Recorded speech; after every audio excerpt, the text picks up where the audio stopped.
Between the 15th and 18th centuries, Germany tragically burned up to 60,000 people, men, women, and children alive at the stake, enough to fill twice the size of the Madison Square Garden in New York. Now, this channel aims to raise awareness of the forgotten issues from the past and remember those victims whose lives were taken and overlooked by society. While we hear so many stories about murderers and their excuses, we rarely talk about the victims. They had lives, dreams, and families, and they were by far more than just a number.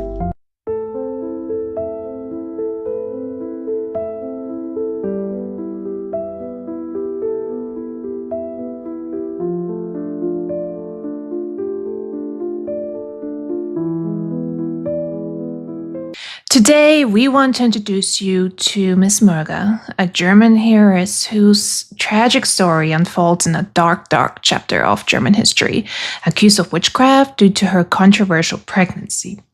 She faced a horrific fate, executed by burning alongside 270 other women between the years 1603 and 1605. Now, just like the thumbnail suggests, the belief at the time was that she carried the child of the devil, after enduring 14 long years of infertility. Now, this chilling narrative highlights the perils of superstition, but it also reflects the devastating consequences faced by women in an era marked by fear and suspicion. But, who would allow such horrific things to happen, right? Why would it even be legal? And why would the church be part of this? So in this particular case, there were many, many, many dark red flags, and the worst happened. But what happened? And why did it happen?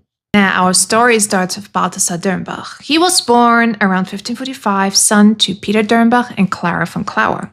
He was the youngest of 15 children, with 4 unfortunately dying during early childhood. So he was raised strictly in a Catholic household, and he identified as a Lutheran, which highlights a fascinating tension in his early childhood. So not everything was sparkle and unicorns for him. Following the death of his father in 1560, his mother made the pivotal decision and entrusted him to her brother, who was affiliated with a Catholic monastery in Fulda, Germany, for his training. Now, throughout the diligence and dedication, Dürnbach became a priest and by the age of 22 achieved the esteemed position of Fürstadt von Fulda. Things seemed to work out great for him, but that was only the quiet before the storm, y'all. Despite the historical obscurity surrounding his life, his upbringing stands out as strikingly normal for the 16th century. Yet one cannot help but wonder if the experience he encountered in the monastery maybe shaped his future in unforeseen and maybe even perhaps in troubling ways. Now, what events transpired within those cloistered walls that could have compelled him to undertake the unthinkable? During his stay in Fulda, a predominantly Lutheran town, Dürnbach aggressively imposed the Catholic faith upon its residents. Now, this heavy-handed approach led to his public disgrace, ultimately resulting in his exile to Castle Bieberstein in 1576. But however, years later, Dürnbach was then granted permission to return to Fulda once again, recognizing the need for a loyal ally. He brought with him Balthasar Nuss, a man he had encountered at Castle Bieberstein. Well, Dürnbach designated Nuss as the Malefice Master, his ruthless enforcer, and appointed him to the witch hunter and the witch judge of Fulda. Now, Nuss's own history was equally chilling, as he had previously executed a church member, demonstrating his willingness to wield power with an iron fist. And together, they would reshape the town under the shadow of their influence.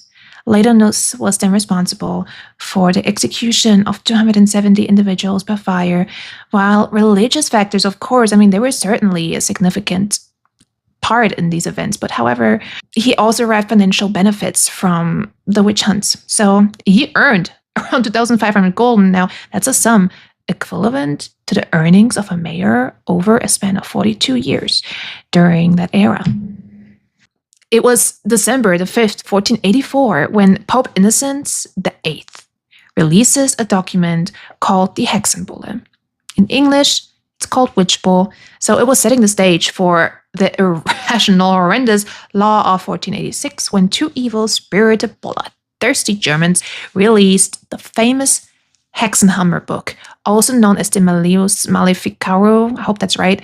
So the nation needed someone to blame for natural disasters, explanations for questions no one had any scientific, logical explanations for back then. So their hope was to wipe out any unseen forces that may contribute to their suffering. And according to the Pope and other religious leaders at that time, burning the bodies while alive is the only way to get rid of the evil spirit that possesses that witch. So this law would be in place from the 15th century until the 18th century. So now we can focus on Merga. Bien, so she was born in 1560, and unfortunately her exact birth date is unknown. So however, we do know that she was born in Fulda, Germany. Merga, just the tender years of 15 years old at that time, found herself forced into marriage with a financially blessed elderly widower. Tragically, her husband passed away shortly after their wedding under very, very mysterious circumstances. Before he died, he created a will that gave everything to Merga, igniting a swirl of rumors and jealousy, of course, in their small town. So, though it stirred up controversy, it wasn't enough to put her in the crosshairs of witchcraft. At least, not yet.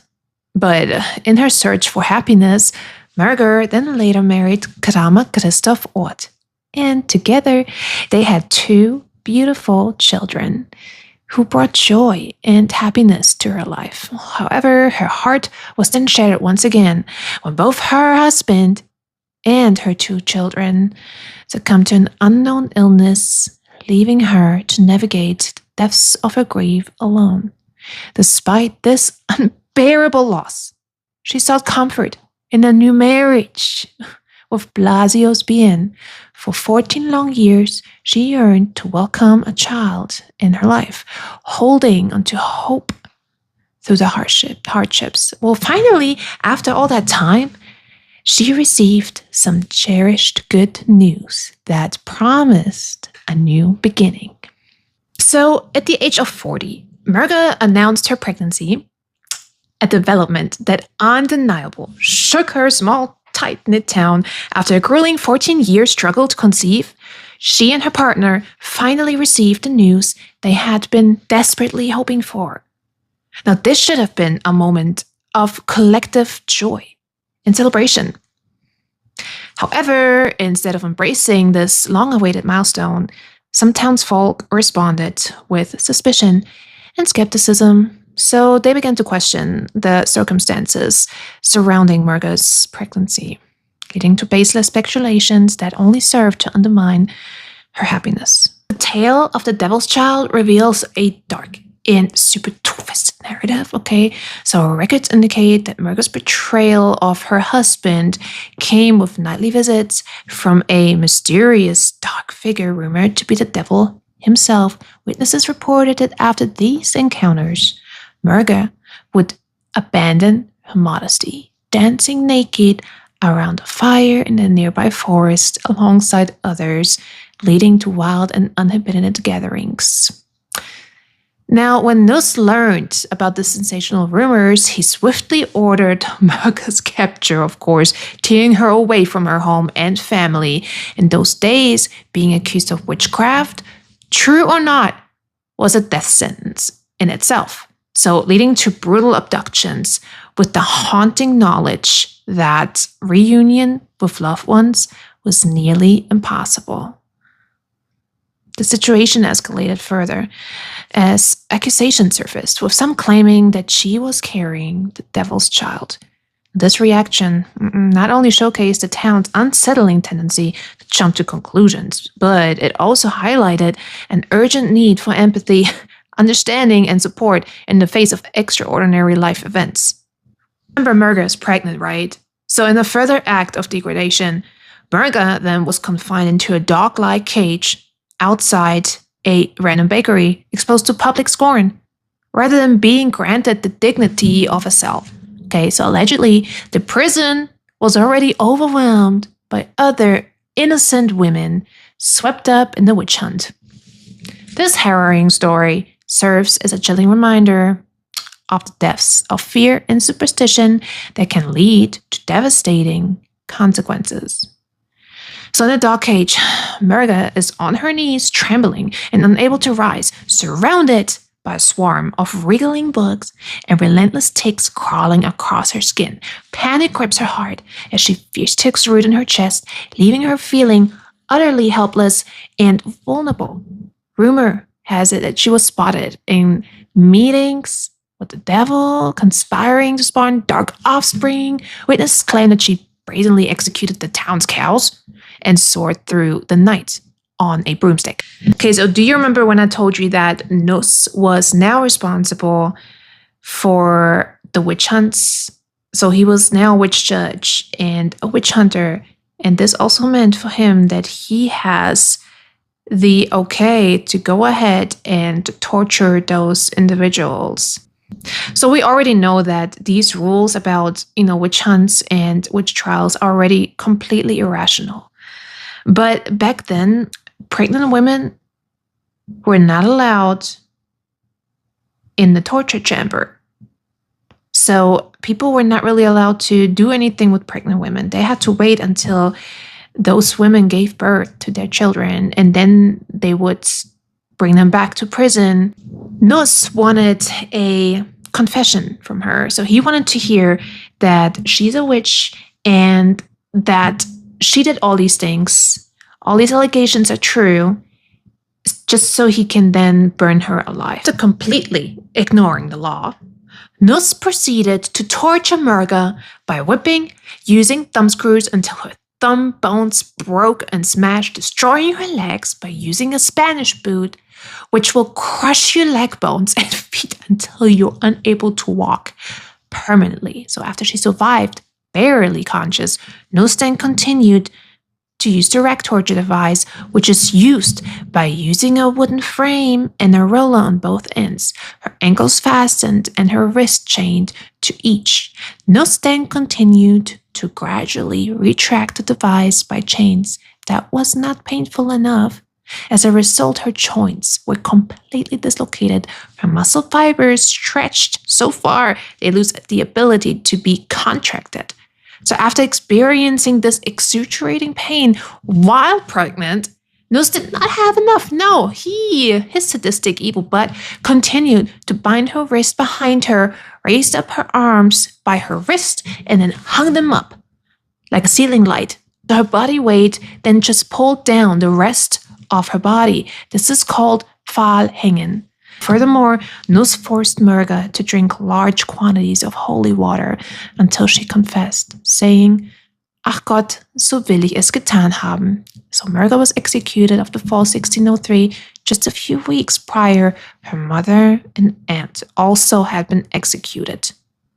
So whenever she said, "Ach Gott, so will ich es getan haben," this means, oh well, I guess I did it. So in Nus's opinion, this just meant one thing, that she confessed, and that's all he wanted to hear. Then the only reason why they didn't want to say anything is because they thought that by saying something that wasn't the truth, they would be lying. And that would be a big, big sin. They were holding on so strongly to the belief that they would have much, much rather went through all this pain and suffering instead of just saying what they wanted to hear. So they knew they were gonna die. They just didn't want to die lying.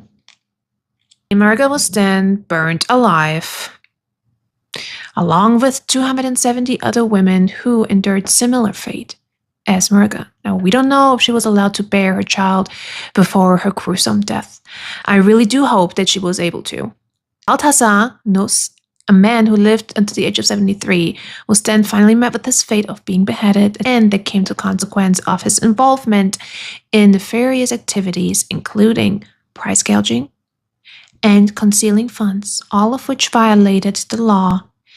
His actions once thought to be clever schemes ultimately led to his fall and the dramatic reckoning with justice. So he wasn't beheaded because he was responsible of the deaths of so many innocent people. No, he was beheaded because he went against the law and because he did some price gouging. No word about any of the people that he had killed. Balthasar Dürnbach's death came way before Balthasar Nuss's death. Let's call him Nuss from now on because this is getting a little bit too lengthy with the names. But Balthasar Dürnbach, he died due to, I don't know, I think it was natural consequences for him, maybe even age. He died before Nuss did. And right as soon as he died, the court and the law came after Mr. Nuss. Yeah. Relatives, they had to pay for, their stay in the torture chamber in the prison, and for the entire execution, they had to come up with all the financial burdens. So, Nuss, he was overcharging these people. That sounds so dumb.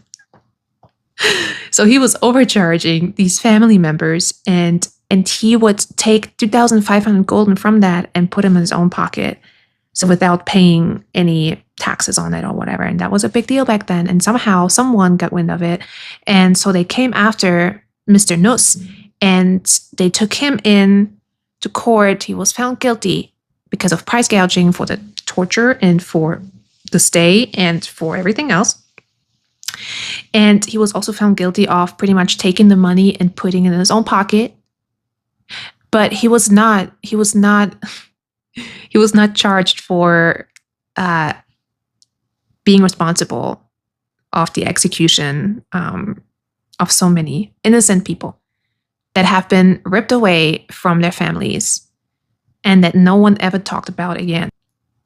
There are a lot of cases out there regarding witch trials, and their stories of those witches, or those, I call them witches because I think when I say witches, you probably know what I'm talking about here with these cases. And I feel like no one really ever talks about their life. We always focus on the bad guy. Like we never really focus on the people that actually lost their lives. So this case, I feel like it shows us how desperate people can be when exposed to greedy people in power. Now, this is why this is so important to stay educated. So forget TikTok, forget propaganda, and forget everything you have heard, for that matter. Learn to think for yourself, do the research. You may have good intentions. Like in the story, right? People thought they acted in good faith, when in reality, the person in power just plays along with the complete different intentions, like those, right? The money-hungry criminal who effortlessly burned people alive, went against the law, and destroyed people's lives for no reason but profit. So now we understand now why no one tried to change the law. We know now why this brutal part of history was legal, and we also understand what religion had to do with all of this. And we acknowledge Merga's fate. Hopefully, we were able to tell her story in a way that does her justice. So let's make a long story short. Merga Bien lost 2 husbands, 2 children, was accused of witchcraft, and to top it off, was tortured, which she survived only to end up burning because some greedy thought money has more worth than a human life. People supported this out of fear and religion, or both. So tell us, what do you think? Did she really carry the devil's child, or was it just a clever tactic of someone who knew how to play with people's minds by using irrational fear? Let us know in the comments below, and we hope to hear and see you again soon. Bye.